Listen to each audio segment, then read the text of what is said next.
All right, everybody. How's everyone doing out there today? I hope everybody's okay. Um, we got a little bit of a different time today, but we got something special for you this afternoon. Um, Before we get into it, tomorrow we're back at our normal time at 10 a.m. Pacific time with Sarah, the founder of Girls That Scuba. And then on Monday, we've got Maxwell Hahn joining us, who's going to take us kind of off the grid, exploring some of the rivers and ponds and all sorts of crazy stuff that they find in the wild of British Columbia. We'll also be releasing week 4 of Ocean Stories this weekend, so make sure to check it out on social media and all that stuff. I'm going to launch the poll real quick now so we could get that going. All right. Perfect. So today we got a really special guest, someone that's close with us at Dive Ninjas. He's joining us all the way from Hong Kong. He's an award-winning pro photographer, Simon Lorenz. Simon is the founder of Insider Divers and Insider Academy. He's also we've done some collaborations with Simon. Anyone that's been with us last year, we went out to Komodo with him. And now we're going to be soon announcing an awesome new project that me and him have been working on. It's a really cool trip out to Kalimantan in Indonesia, near Borneo. Or in Indonesian Borneo. Really, really cool project for summer 2021. So stay tuned for all that. And without further ado, Simon, how are you today, brother? Good. Thanks for having me. Thanks for coming out. Let me kill my screen share real quick and we'll get you started. Let's rock. All right, let me just start mine. So, good morning, everybody. So, today we're going to talk about shark photography. This is kind of a quick 30-minute talk about shark photography. Keeps the essence of what is useful if you're an underwater photographer. So, with no further ado, let me say a couple words about myself before we start. My name is Simon Lorenz. I'm originally German, been living around the world. I've been based in Hong Kong for the last 12 years. Anything with scuba diving is good for me. I really love any part of this sport, including free diving. I think it's all great. But yeah, I busy myself as an underwater photographer. I write articles. I present at dive shows. So really, like as much as I can push this sport from my side. I'm a PADI instructor, and I've developed myself to be a photo coach. There's no uni for that, so that's all self-learned because I see that there's a lot of help that one can give.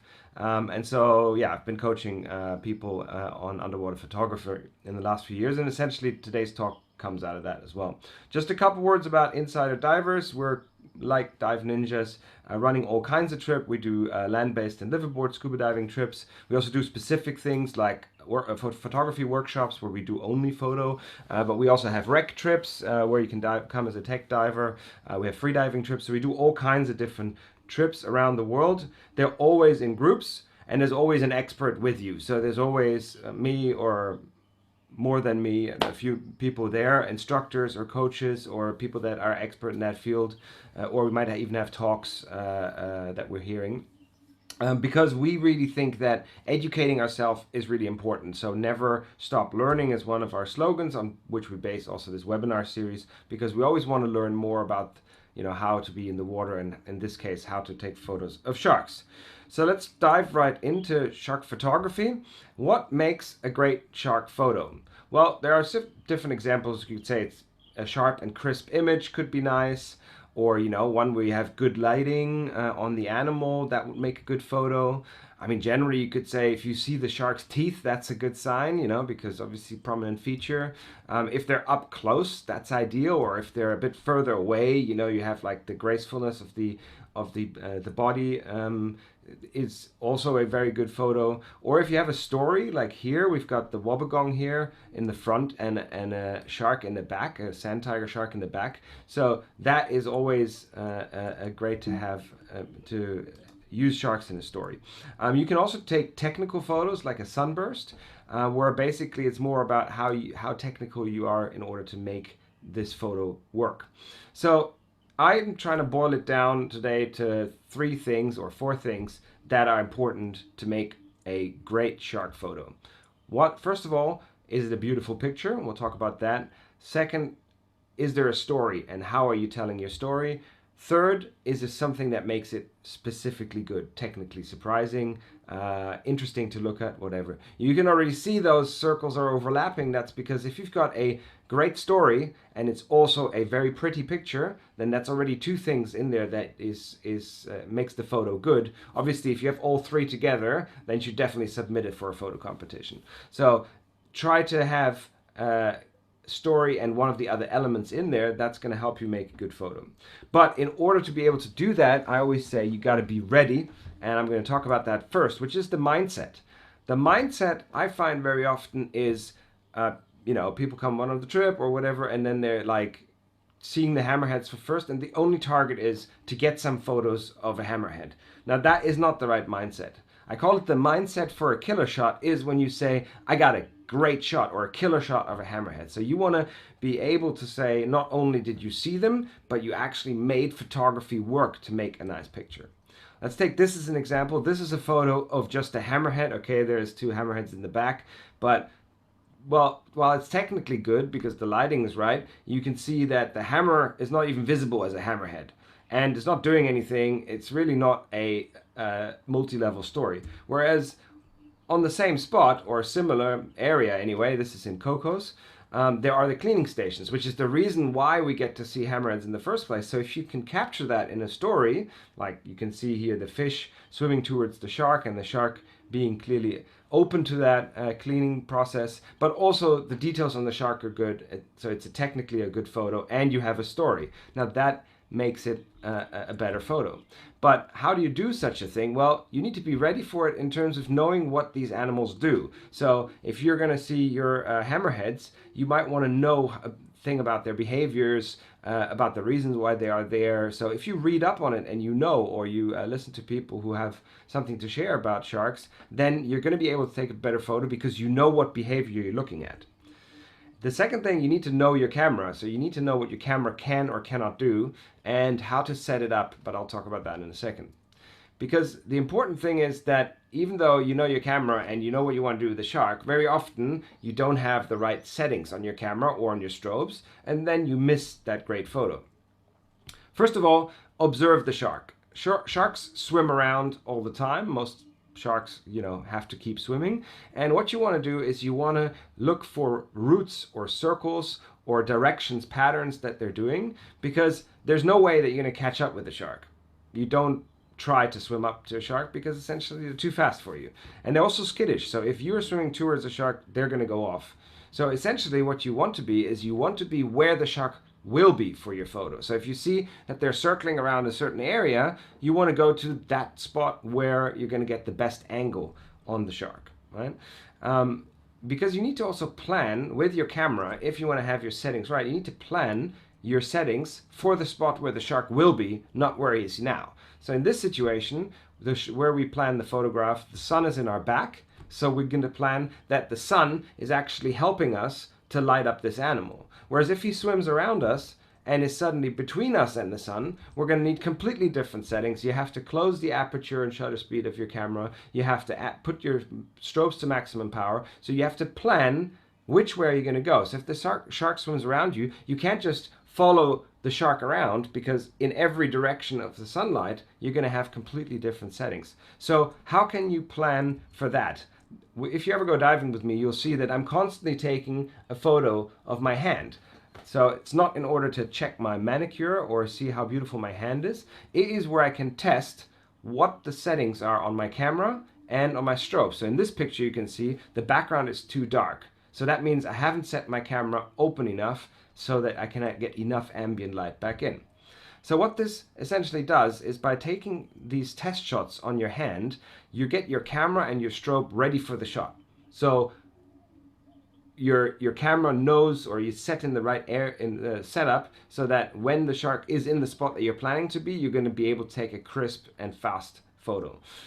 The second thing is, if you start working on your camera, you might actually scare off the shark, right? So if you have your stuff ready because you've done the test shots, then you are actually able to be super stealthy, like a dive ninja, and able to not scare the shark by being all moving around and stuff, right? And the great thing is, if you've got your settings right, then when the shark comes, you can really focus on taking several shots with the right settings. So you can go bam, bam, bam, bam, bam. You're ready for that.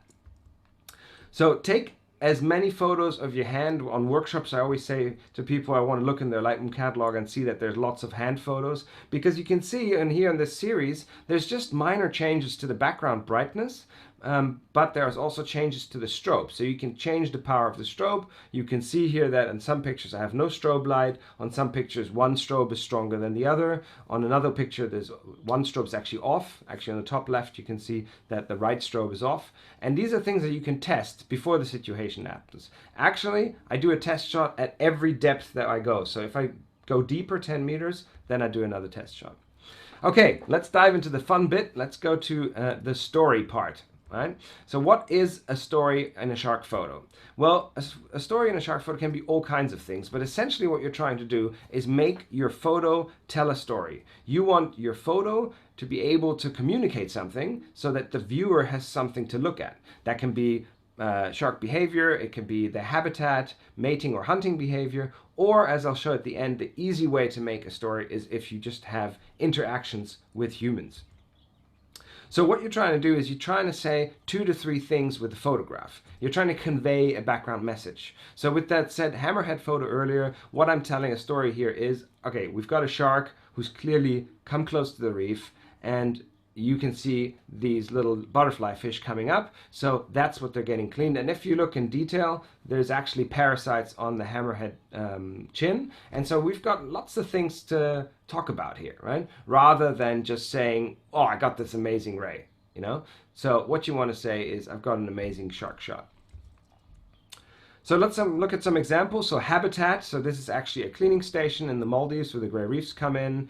This is one of my favorite dive sites in the world at Southwest Rocks, where sand tigers swim in circles during the day. So if you look in detail here, you've got a nice detail photograph of a sand tiger, but you can also see the environment where they're in. You can see it says sand-filled canyon, and people who've dove there will instantly recognize this is the environment where they're in, and he's there with a whole lot of shark buddies. And so you've got multiple levels to this story. You're talking about the habitat and behavior actually in this photo. Here you've got a cow shark in South Africa. He lives in the kelp. That in itself makes a very interesting green water and kelp. Or this wobbegong, who's camouflaged in the reef. We can see the blue water, we can see the soft corals, and oh, there's a shark hidden there. You can really see the story of the shark laying in ambush for fish that are going to swim by. Then there are different behaviors that we can record for here. We have, for example, a white tip coughing out something of his last meal. That makes a different, unusual behavior. If we're at white tips, you know, the white tips in Socorro and Rocca Partida, which pile up on these few crevices that they have, that's also a habitat story. Behavior, for example, here we've got a young whale shark in Tubataha. They often swim with the barracudas and the jacks. Nobody knows why, but they will swim up to the school and will swim next to them. So a weird behavior. This was a behavior, not a shark, but I think it's a fantastic idea for a behavior photo, a story that is not a pretty photo because it's very dark and very, very grainy because of the ISO. But what we have here are 2 bottlenose playing with the tail of a manta ray. So that is interesting behavior where people will say, wow, I haven't seen that before. And so it doesn't need to be a perfect photo because you've got a great story. You can talk about social aspect like these whip rays in the Maldives, or these sharks in Palau, baby sharks in Palau. You can talk about feeding. We've got here a whale shark in Yucatan feeding at the surface, or here's a whale shark test feeding, even though there's nothing to feed. He was just jawing, right? Or you can get, you know, you can go on a baited dive and just see how sharks snap up huge small blocks of fish with their huge mouth, and you can get a hunting like shot. Of course, it's not really hunting, but we can see what the shark would look like when they actually hunt. They can also be a habitat for others, parasites. So here you can see an oceanic white tip in the Red Sea, and this huge parasite growing out. This is why they go to cleaning stations, so that the parasites never get this big. Here is a detail shot of the whale shark isopod infestation that we see in Tubataha, and you can see in detail, you can see all the little tails of these parasites and the places where they've come off, where they leave a mark. We can also have human parasites, so sharks with some interesting piercings. Then we can talk about reproduction. I mean, if you're lucky enough to ever see a shark mating, I've never seen it, and that's very rare. But pregnancy, you can bring out pregnancy photos. So here you've got a pregnant whale shark in Galapagos. So you can talk about pregnancy. Or the love bites that they give each other. So here's a gray reef with all the bite marks from an earlier mating session. And you can go all the way down, of course, if you see babies, you can take photos of these really magnificent animals when they come out small. Or here we've got a baby bamboo shark in the muck. Yeah, so these are all stories of their life and their behavior that allow you to do something. Here you've got it all together. Baby shark, grown-up shark, eagle ray, all in one place. This is the kind of stuff you get in the Maldives. So yeah, there we've got quite a lot of things to look at in one story. But the easiest way to tell a story is to work with other divers. So humans can really add to the story. You can see here, this is the bull shark dive in Playa del Carmen, and you can see how people dive it, as in staying really low, holding on to the line. The feeders are on the opposite side. But then also we have my buddy there making the funny photo face, and that adds to the picture. So your humans can really be part of the picture. Here you can see the diver like staring intently at the silky shark. That is also an interaction. If you just imagine that diver wouldn't be there, the photo is much stronger when you've got a diver in the picture. Here we have the diver on the other side of the whale shark, so that makes the whale shark look really big. This was something that I briefed before. Generally on my trips, I always tell people, how we interact with each other so that we can get the best photo. And this was what we said. I said, just try to be on the other side of the shark so that the shark looks bigger. All right, so that is, or this was another a briefed photo where we're in the tiger shark dive in Fiji. And I wanted her to look up and over her shoulder when a shark comes by. It ended up being a tiger shark, and the handler wanted to put a stick out. But essentially, this was something that we coordinated before, because underwater, coming up with the idea and communicating is very difficult. Right? So how to photograph storytelling shark photos? Well, first of all, like I said, wait and observe the animal, see what it does, read up on the animal, make sure you know what that animal does and how it behaves, so you can maybe cover that. But definitely always brief your fellow divers, make sure that they know how you want to communicate with them. I always have this weird thing when I say up and down. I think everybody knows that, but I also use my fingers. So I will say fins from the side to the bottom, or fins up, or fins to the other side. That's something that nobody gets unless I explain that before the dive. There's other things like don't blow your bubbles, etc., etc. I have a whole talk on that. I think I might do it one day as a webinar as well, about how to actually shoot good photos of people underwater. So let's talk about beauty. We just had the story part, so now let's see if we can take the photo also and make it look pretty. We're going to talk about framing, about alignment of subjects, and we're going to talk about lighting. So let's start with the framing. On the left here, we've got a typical situation, what we call bullseyeing. You just got the shot, so boom, you put the shark in the middle. On the right, we're following the rule of thirds. The rule of thirds is classic arrangement of subjects and background in a picture, and essentially that's something that will help you take stronger photos if you keep that in mind. So here's an example of a bull shark in Fiji where the rule of thirds is applied. So I've just put it into 9 quadrants. Some camera actually allow you to set that in advance. I find it a bit disturbing, but there are a couple of things that you want to think about. So the thing is, where you want to have your key focus areas is along those crosshairs. Not on all of them. It can be just 2 or 3 or just 1 even, but you want to have whatever is the first thing that somebody sees, you want that to be on one of the crosshairs, right? And if you look here, you can see the upper right hand, there is actually nothing. Well, that is the second element of the rule of thirds that I find is often not discussed enough, which is the negative space. So negative space is where you leave the space for the viewer, for the viewer's eye to travel. Negative space makes a 3-dimensional image. It gives you this feeling, okay, the shark is closer and the background is further away. So you get a 3-dimensional space feeling, but also you can tell a story about your environment much better if you give it some space in your photo.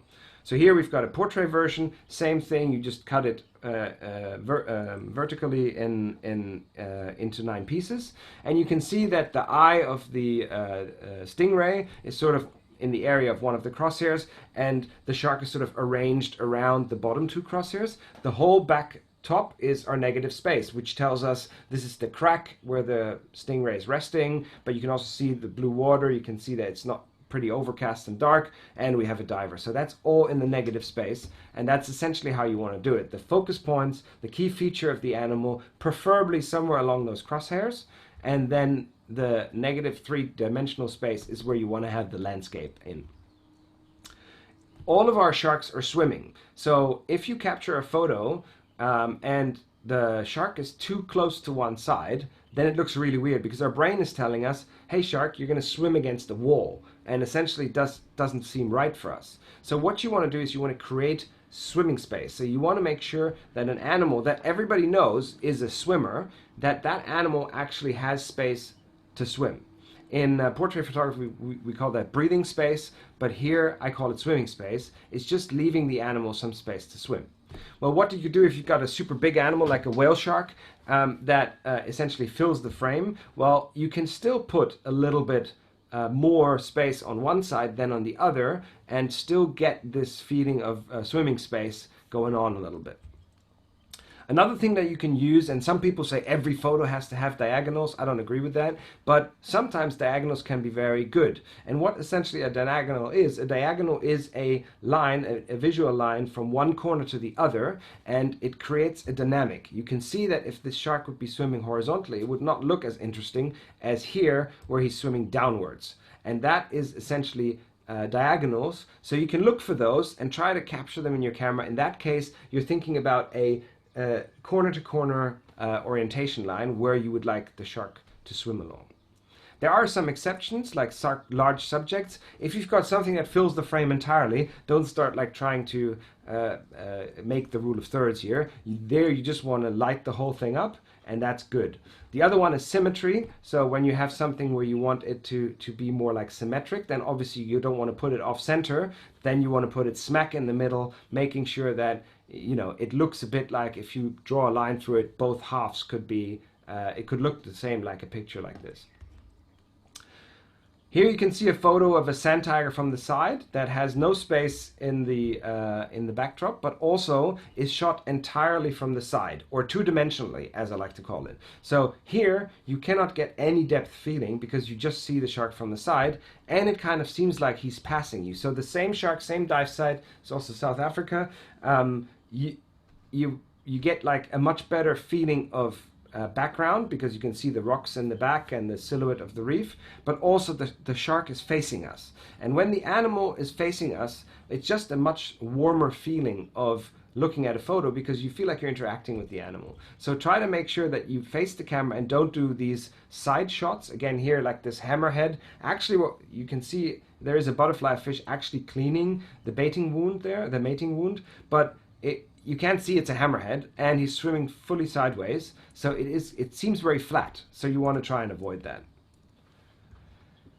Another thing that I always get to see people showing me their photo come out from the dive, and hey, look at my photo, and that is what I call an ass shot. That's essentially you missed the good part, and you just got something of the shark. That falls into the category, I saw an oceanic whitetip, but not a great photo, right? So try to avoid ass shots unless you're actually having a reason, like let's say you're taking a tail detail or something like that, then it's okay. But otherwise, you want to always have the animal facing you rather than the ass facing you. Another important thing to avoid is cutting off essentials. So you can see here I cut off the remora, which is, you can't do that because the remora is part of the story, and so you can't just cut him off a little bit. Also here, that on the side, I sometimes throw entire pictures away when there's a tiny bit of a fin or the wingtip of a manta or the fluke of the whale is missing. If you're going to cut into the subject, I always say cut off with conviction. So make sure that it doesn't look like an error that you accidentally cut off the fin. No, you want to make it look like you're doing this on purpose. Like here, the sand tiger shark is cut properly in the middle, and so it's clear this is a detail shot of the eye and mouth, and so it doesn't matter that half of the body is missing. So important is that you don't cut off small parts of the body. So just to reframe, to go back on framing all the things that we said, rule of thirds and focus points. Make sure your focus points are somewhere on the grids. Give the animal some swimming space. think about your diagonals. If you can put that in to make the picture more interesting, make sure the animal is somehow at least a little bit facing you rather than taking photos of his side or his butt, and don't cut off any essentials. So let's talk about lighting. You can see here my rig, here in Palau, I think. Yeah, and this is my camera and my strobes. And strobes are essentially making the difference in terms of lighting, color, and details.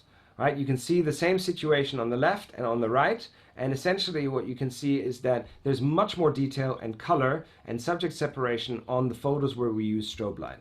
Because the deeper you go, as you know, the more light we lose, and the quality, the high quality light, the red light and the orange light is what we lose in the first 10 meters, and that makes all the pictures look more flat because there's just more like a blue-green filter over the animal, and that blue-green element is because reds and oranges and yellows later on as well are all lost at 30 meters, and so everything will look green.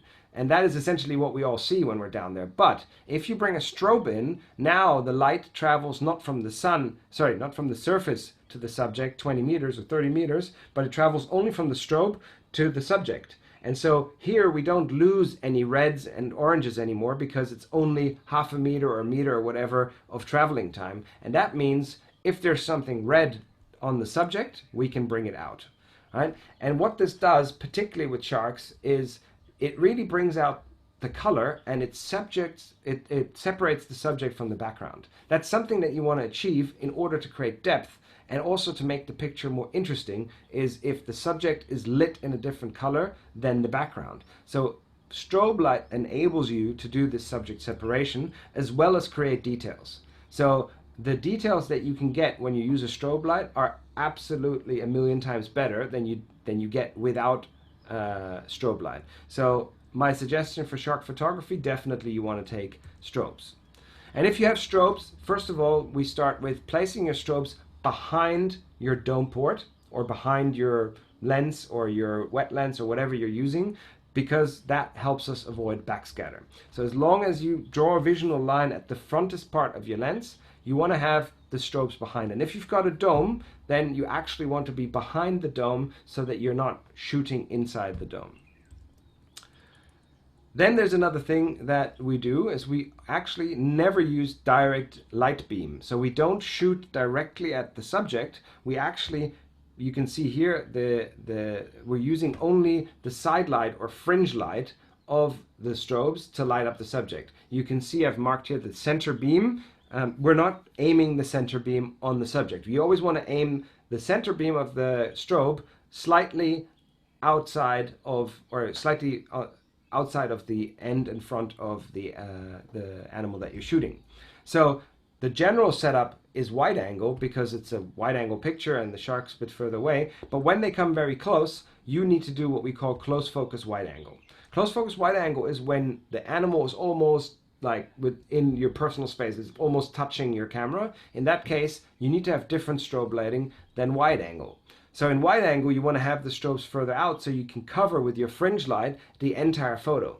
But if the shark's going to come close, then you need to bring your strobes really close to the camera so that the light actually lights up whatever is in front of you. Because if you have your strobes really far out, then actually in the middle you get light shadows and the face of the shark is not properly lit up. You can see on this photo that I've put here that I'm not really having the settings entirely right there. My strobes are too far apart, so there's a lot of annoying shadows on that shark. So this is the thing for close focus, is you want to bring in the strobes. And an easy way to remember is what I called once the triangle rule. So essentially, just a rough estimate, the closer the shark, the closer your strobe.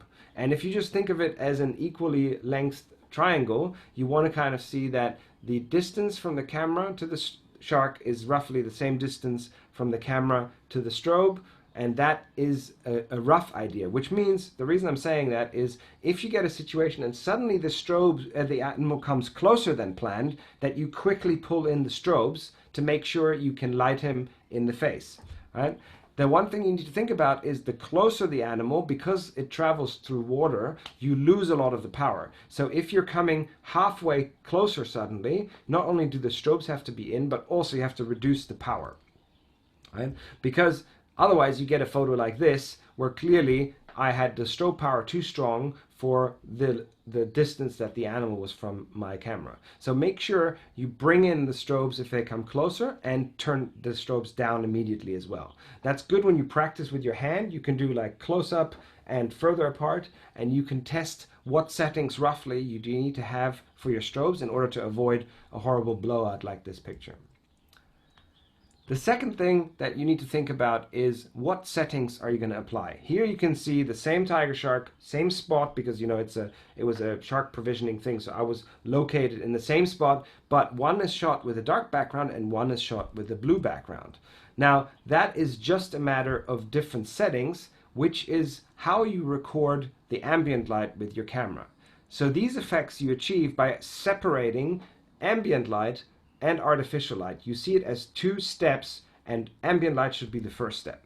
So what do we see here in this picture? In the background we can see some sharks. Again, this is in Southwest Rocks. You can see the two reef walls, right? All of that is too far away for a strobe to reach, so the only reason you're seeing is because I've told my camera to be wide and bright so that all that information can be recorded.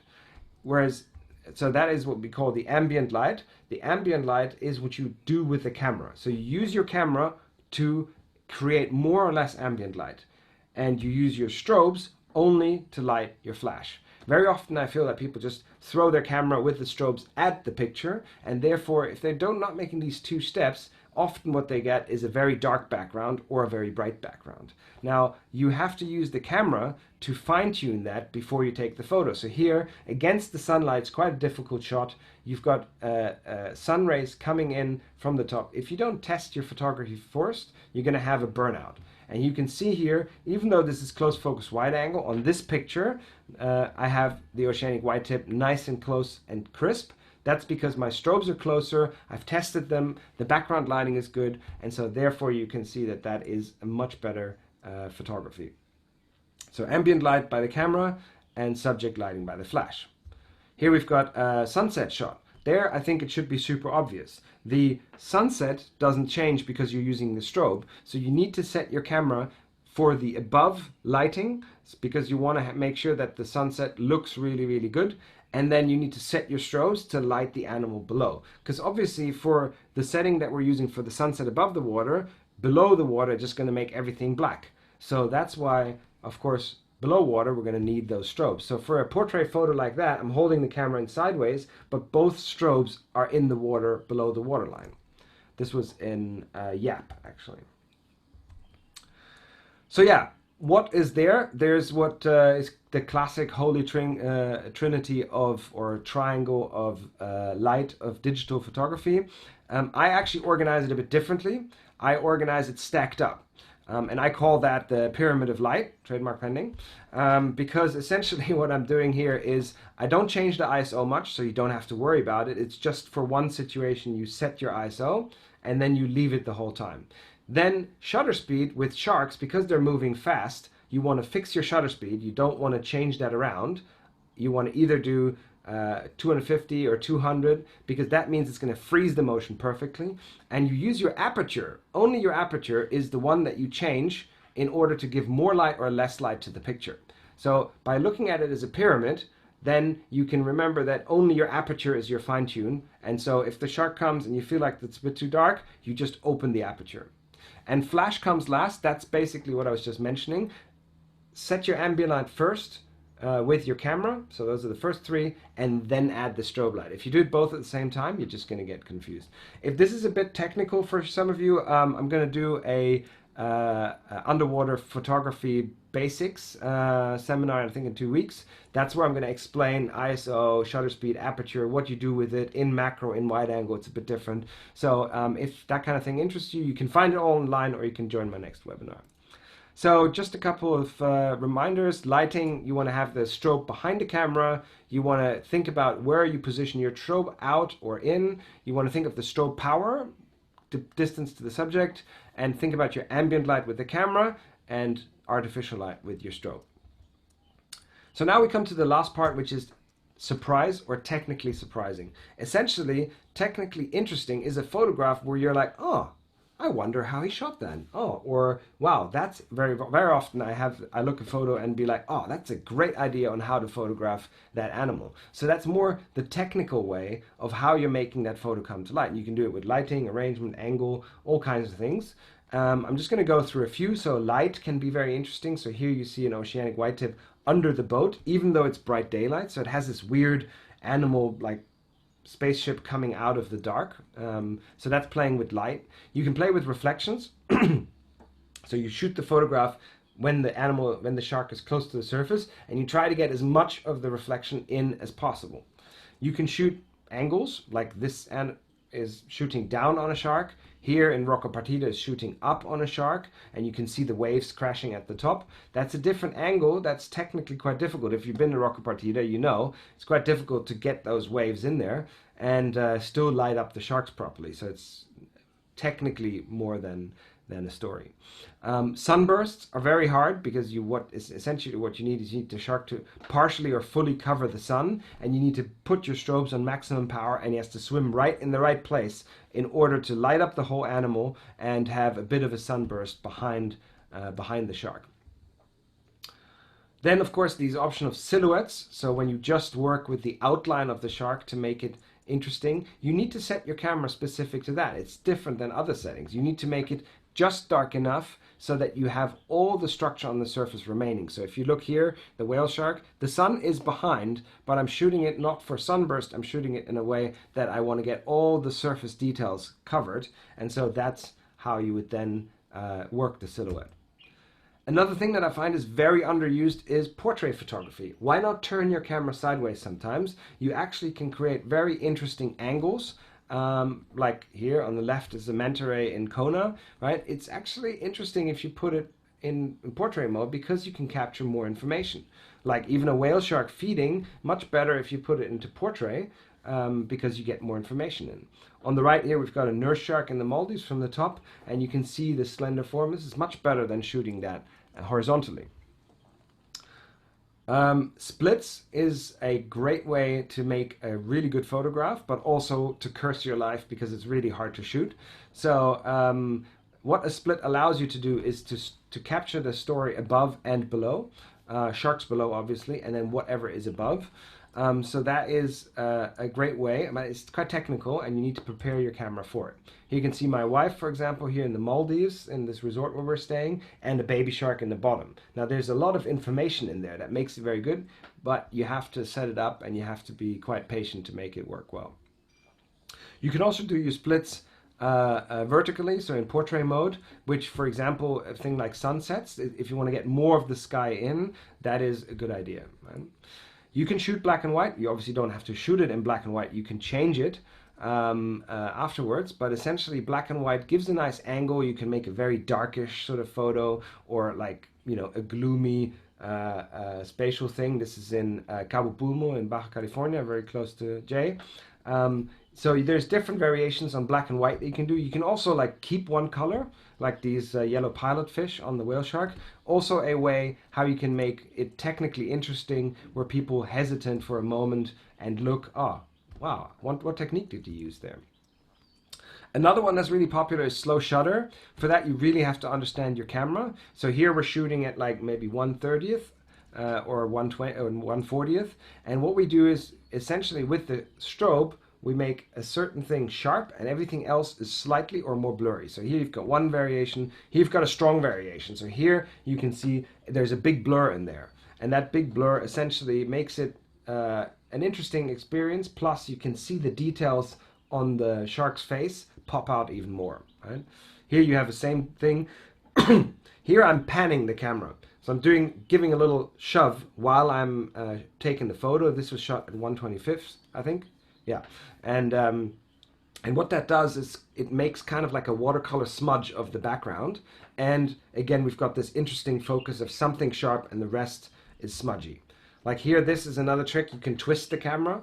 So while you're taking the photo, you twist the camera so you get sort of this circular motion around the subject. Or you can even zoom out. This is a manta ray where I had a zoom lens, 10-17 Tokina, and I just zoomed it while I took the photo, and you got that weird kind of sort of spatial going into warp mode picture.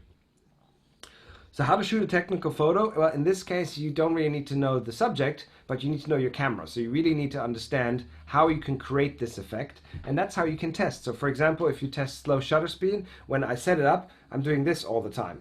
Like if the shark's swimming a bay that's speed, then I'll just move my hand like that.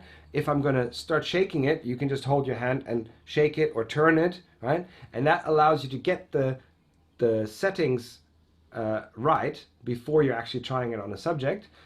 If you don't know the effect, read up on it online or before, at home or whatever. Make sure you know the effect before you use it.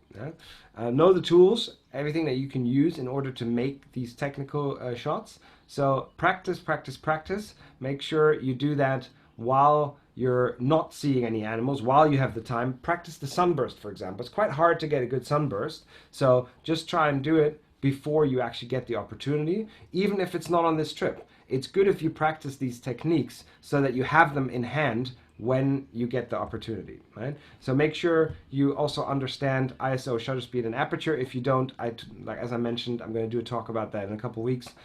So then you can join that, and I'll explain in basic steps on how actually the camera works and how the lighting works.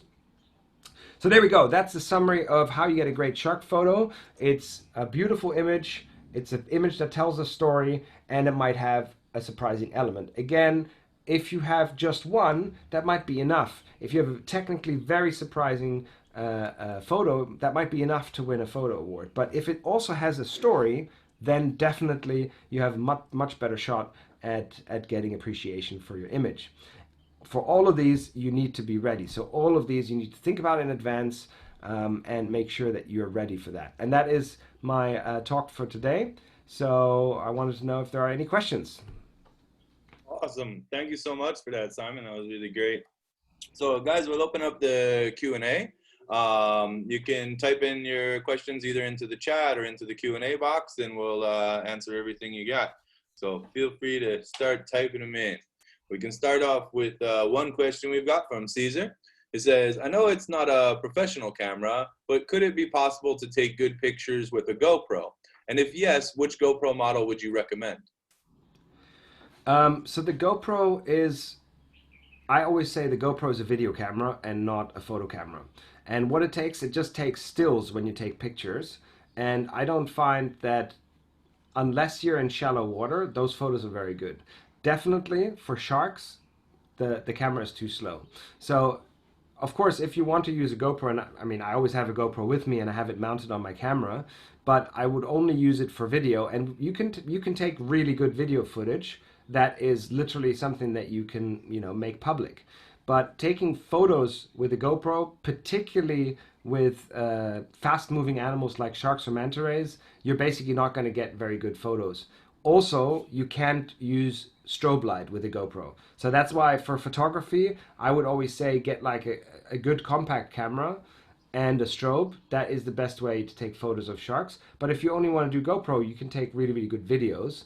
And then obviously I would go for the GoPro 8 because the GoPro 7 actually had quite a few bugs, and the 8 seems to be much more stable and very good results.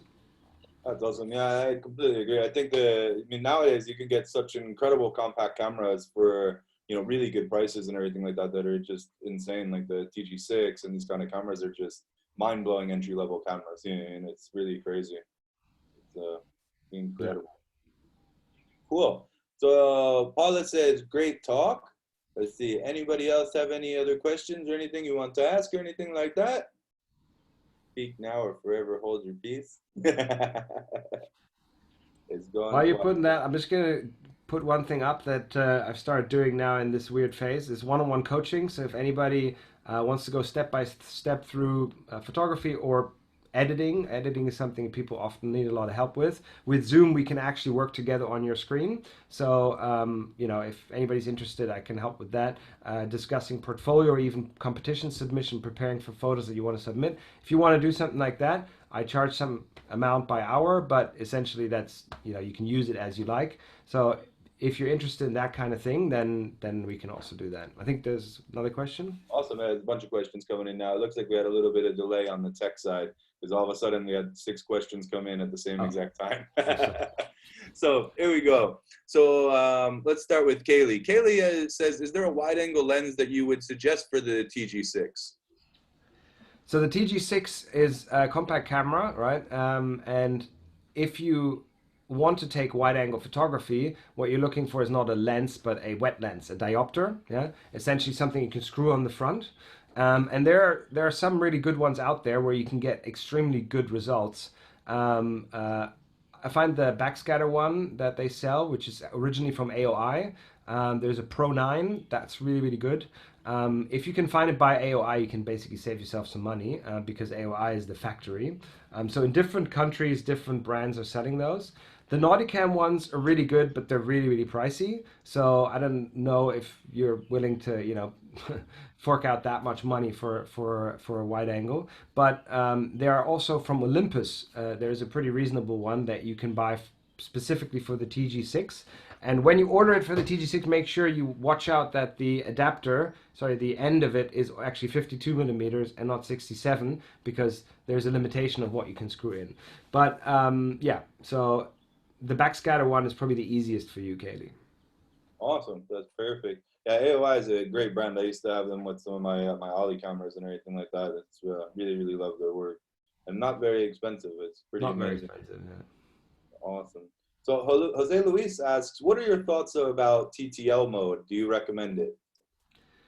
Okay, so TTL, that's a very good question. TTL means through the lens, yeah. So that means you're essentially telling the strobe, so your flash, what to do based on what the lens sees. And I always find that TTL doesn't really work underwater, because the camera A doesn't know we're underwater, so it thinks we're in an extremely dark environment, right? And it also doesn't know that we don't have an above water flash, right? So if you take, for example, the Olympus cameras, all the Olympus cameras come with this little flash in the top, and the camera, when it goes through the lens, assumes this is the flash that we're using. Whereas in fact, we actually have 2 strobes, and the camera can never know if we've got the strobes close together, if we've got them far to the back. We could be doing all kinds of things that the camera does not know. And so using TTL to power your strobes really doesn't work that well. And most photographers that I know don't use it, because it very often will give you a wrong strobe just when you need it. For example, if you're going with the shark and you're moving along, you need to actually reduce or increase the brightness depending on what's happening. TTL is not going to do that well. There are some macro photographers who sometimes use TTL because the distance is closer, but there's still the difference that we have 2 strobes and not just one at the top. So I always find TTL doesn't really work. And one last thing, some strobes have a TTL mode, but that's not TTL. In fact, it's actually a sensor on the strobe that determines how much light you want. So essentially, don't be fooled by when it says TTL on the in-on strobes, for example. That's not actually through the lens. That's through the strobe, and that's again different because one doesn't know that there's 2 of them. So generally, I encourage you to just use your manual mode and decide yourself what you're going to do with your strobes and your camera rather than follow TTL. Great explanation. So Paula asks, for the slow shutter photos with movement, do you need rear curtain sync? So in this presentation, I didn't want to spend too much time on that, but it's a very good question. So for everybody who's listening, rear sync means essentially when does the strobe light come on. So when you have an animal is moving and you take your slow shutter speed, the animal keeps moving, right?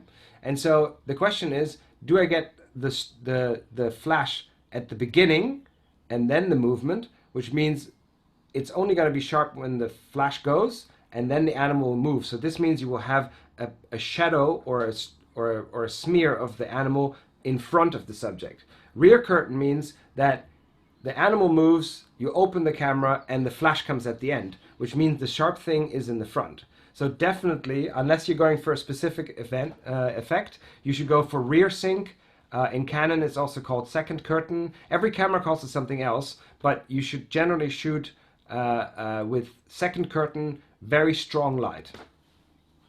Awesome. So then Alexa asks, do you have any recommendations for strobes for an Olympus TG5? Yeah, there's quite a few options out there, but the options all have problems. So at the moment, you can get a whole lot of kiddie strobes, very small ones. I suggest to not take those, even though they fit size-wise to your TG5. They essentially will only let you do macro photography. If you want to shoot a shark, these small entry-level strobes are not really going to work. So what I generally recommend are the Inon Z330s. That's pretty much what everybody's using all the way up to Pro.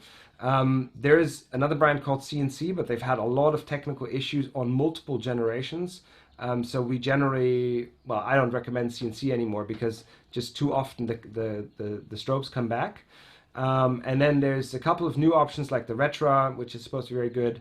So there's a couple of options there, but all of those are price range sort of 600, 700 US dollars, and you just need to know if you can afford that. But I strongly suggest to do that because even later when you upgrade, you grow with it, you can just get a second one and you've got a professional setup.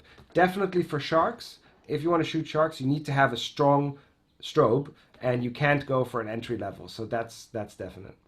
Yeah. Perfect. So Caesar says, thanks, bro. Really cool pictures that you showed. Thank you, Caesar. And Pauline asks, do you have any advice if you're only shooting with a single strobe? Oh yeah, for sure. Actually, it's funny. I was yesterday. I was out with a friend diving here in Hong Kong, and he's got a full setup. So he's got a big camera and two strobes, and the viz was pretty bad. And we were trying to shoot a pipe worm, which lights up, which has these sort of like white things sticking out. They're really nice. But if you shoot it with two strobes, you actually melt it with the background. So I turned one of his strobes off and he just didn't really quite understand until we started taking some photos. And then he realized a single photo can actually take better photos. Now, people with two strobes, I often recommend turn one off and just see how your shadows work. You get much better shadows and you can get very good subject separation. So if you're shooting sharks with one strobe, you need to think about where you want that light to be. So as a general standard, I would put the strobe above the camera. So it's kind of like top lighting that gives you the most spread of light onto the animal. But there's lots of variations and you need to think about the surface that you're trying to light if you just have one strobe. So if the shark is coming like this, sorry, I'm not doing this very well. Let's say, where's the camera? This is the head and this is the tail. If the other way around, because that's closer to me. So this is the head and that's the tail. If I'm shooting from here, from the top, right, that's okay. But if I move it to the left, I'm going to be lighting only the very tip of my hand rather than the surface. So if the animal's coming this way, you want to light it from the side where you can see the surface. For example, a wobbegong, which is lying flat, you want to light from the top because that is the surface that you're lighting. So when you're single strobing, what you need to think about is what is the surface that you're trying to light up, and the strobe should be able to light that surface. And last point on that is that's why you see most photographers, all photographers, having two arms with clamps, because it allows you to move the strobe to the left, to the right, to the top, and particularly with single strobe, it's very important that you have that reach so you can make use of the single strobe that you have. Awesome, great, man. Thank you very much for that. So follow-up question from Kaylee. She said she has the TG6 and YSD1s from her DSLR. Do you think they are comparable with a wet wide-angle lens for larger subjects? So the YSD, the one that's the CNC, the older CNC model of the current strobe, and I used those as well. So congratulations if they haven't died yet. I basically went to both of my YSD ones within a year, and we had like things like full blown and etc. But they're very good. So my first two rounds of strobes were all CNC, and they actually make a very crisp, very good light. And so definitely you can use those strobes. They're really, really good. And for the wide angle, you will actually see that now you can use them much better because you can put the power up for certain photos and you can get very nice crisp details. So definitely it's the right one. You want to put the 120 diffusers on there. I find they make the best sort of spread if you want to take photos of sharks. Awesome. No, I have the YSD2Js, and you mean I've had one of them has done very well and hasn't had any problems, but one has already been back to the factory twice. So we'll see how it goes and when we get back out on the water. But really great. I love them underwater. Then Kaylee says, awesome, thank you. So Christine asks, your photographs are stunning. How long did it take you to learn to do these amazing shots? I am an amateur photographer, but never have tried underwater. Is it challenging underwater versus, say, regular photography on land? That's a very good question. So I didn't quite do it the right way, you could say. I started diving and immediately was like, okay, I need to take photos underwater because I was an above water photographer already. So I bought a camera before I even had my buoyancy right, and I just made a lot of shit photos over the year. I would say that if you do things like this, like seminars, you can skip so many years of learning. So when we do photography workshops, for example, we spend a whole week and doing only photo. So that means every day there's going to be talks by me and somebody else. We're going to work one-on-one with you. We're going to go in one week. You can pretty much skip my first 4 years of photography because we're teaching all the errors that you can make in advance. So depending on yourself, if you are like a comfortable diver already, let's say you have 50, 60 dives, you can start with the camera and strobes, and I promise you, you're going to get very good photos right off the bat, as long as you, for example, read a book in advance, or you can come on a trip with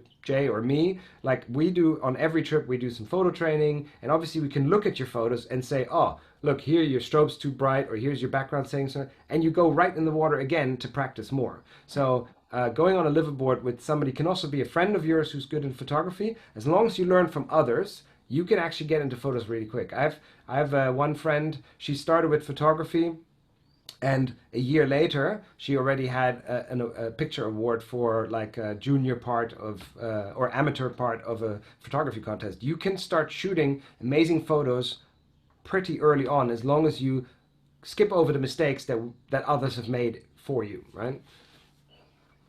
Awesome. Yeah, I think you're completely right there. On these trips like that, where you've got so many dives kind of back to back, and you've got someone that's already made, all these mistakes for years and learned about it and everything like that, you can jump really fast from, within a couple of days of just some one-on-one training and all that, and learning the workshops and everything. It's a great way to move forward with it. So Kaylee says, being on Siren, it's a lot easier to throw the TG6 in the water when I get the chance than to set up the DSLR, which can also be intimidating. She says, P.S. come back to Palau soon, Simon and Siren. All right. And as I say, wait a second, because that's, Kaylee, I've missed you twice in Palau now when I've gone there. So Yeah, Kaylee, you know how much I love Palau, so yeah, we're already making plans for next year, but with this virus going on, we have to be very careful when we plan, and you've shut Palau, so you have it all to yourself. Now's the time to practice the DSLR if you can. Awesome. So Adil asks, hi, I just wanted to know what you recommend is a good startup camera to get into underwater photography. Okay, guys, I think that's a very good question because there are a lot of options out there. I personally think the two cameras that I recommend are either the Sony RX100, which is the most used camera. You want to actually get the RX100 Mark V rather than the Mark VII, because you can get much better, without going into all the details, but it's much easier to equip that camera, and the housing is much easier to use, and you have more choices afterwards. And all the add-ons that came with the 6 and the 7 are not that relevant for underwater. So you want to get the RX100 Mark V with preferably a good housing. If you don't want to fork out money for a metal housing like Isotta or Nauticam, then I would get a fantasy housing, because that housing allows you to do quite a lot of things later when you accessorize. So RX100 is one. The other one is the Canon G7X Mark III. Also the Mark II is fine to use. And the advantage of that one is the camera is much cheaper than the Sony. So all the other stuff that you're going to buy is the same, but the camera itself is maybe $500 cheaper, so that makes a big difference. You also have the Panasonic LX100, and those are all really good because they have manual mode and they have very strong processors and a reasonably wide lens. So if you're going to be taking wide angle photography, that's a good startup. And then I suggest to start with a single arm. So you buy a bracket, single arm with 3 clamps and 2 arms, and then 1 strobe. And if you can afford it, I would suggest currently the best option is the Inon Z330, because that is the most powerful and reliable camera that's still strobe that's still affordable. I hear good things about the Retro 2 if you can get your hands on it, but I haven't tested it myself. And the new CNC D3s are supposed to be good, but I wouldn't recommend them until I've actually seen them in the field and made sure that, you know, it's not false alarm. So that would be my suggestion. If you can't afford a big strobe, another one is the S2000, Inon S2000, but not good for sharks. It's not strong enough to do wide angle photography. Okay. Great stuff there. And then we also have a question from Roberta. She says, hey, great talk. She just got the Canon 5D Mark IV, and she's still trying to understand the best focusing settings for big animals, specifically sharks. Do you know about, do you have any recommendations or anything? Yeah, so that's a really super good question. So you've got a very powerful camera there, a full frame SLR with a good fast focus. Now in this camera, so that's kind of what I'm using. I'm just using the Nikon version of that. But that actually is a camera where you should play with your focus depending on what's happening. So when I shoot sharks with my camera, which is the similar speed like yours in terms of focus, I actually use multi-point autofocus. So that means the camera decides on where your focus goes. And if a shark swims by, the result is extremely good.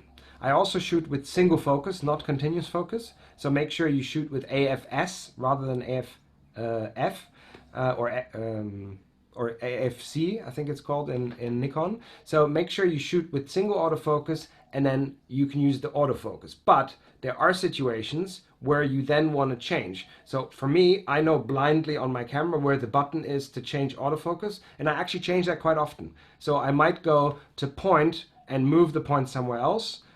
There's also a mini grid that you can move where it just does multi-point in a certain area, and you put that below. So for example, if you did a split shot, you need to have the focus below the waterline.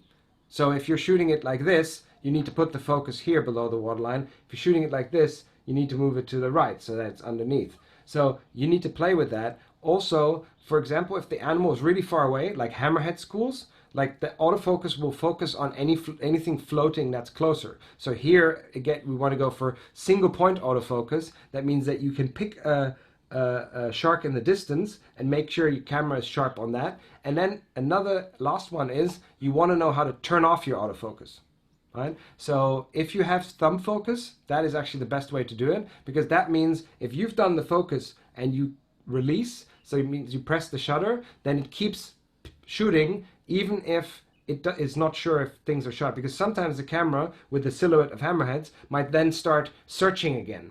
So if you have it on thumb focus, or if you have a button to turn off your autofocus, then you can just set it on the distance and just keep snapping without the camera sort of searching in the depth for something to sharpen on.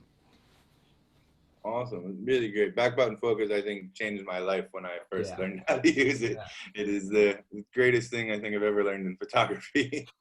Awesome. If there's not any more questions, I think we've got them all today. So Simon, thank you so much for joining us again, brother. I look forward to seeing you soon, either in Baja or out by you guys in Asia.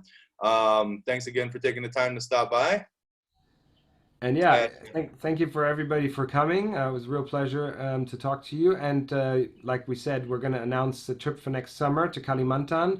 We're actually going to get quite a few sharks, so we can see hammerheads, thresher sharks, manta rays, and whale sharks in 1 week.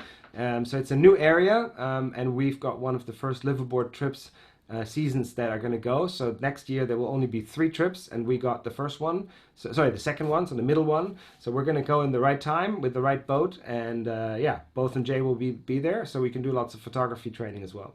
Yeah, it's going to be, I'm super excited for that trip, man. I can't wait to get back out there, and of course to see you too. So guys, thank you so much for stopping by today and checking in with us and everything like that. Tomorrow we're back at 10 a.m. Pacific time with Sarah from Girls That Scuba.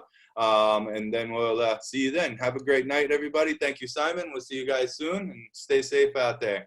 Bye-bye. Thanks, guys. Have a good one.